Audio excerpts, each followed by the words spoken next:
नमस्कार। मैं अपनी एक स्वरचित कविता मंजिल पथ के साथ।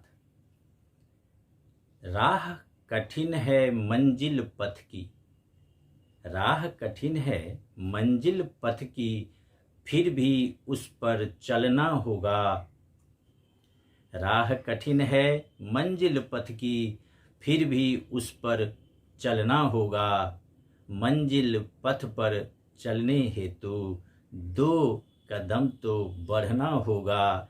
अब हमें कुछ करना होगा, अब हमें कुछ करना होगा।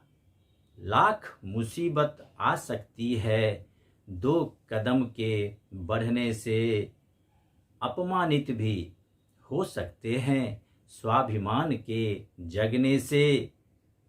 फिर भी कुछ करने के खातिर मंजिल पथ पर बढ़ना होगा।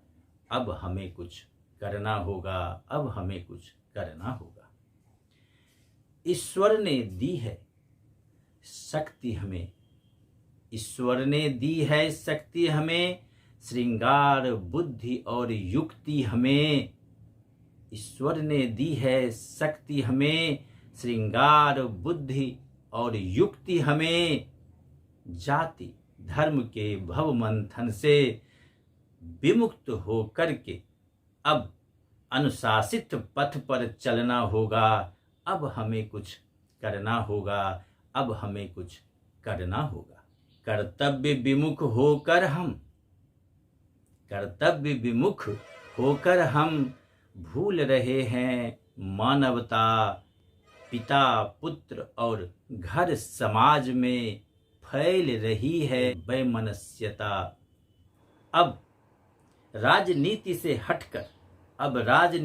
हटकर हम सबको कर्तव्य नीति पर चलना होगा, कर्तव्य नीति पर चलना होगा। अब हमें कुछ करना होगा, अब हमें कुछ करना होगा, अब हमें कुछ करना होगा। धन्यवाद।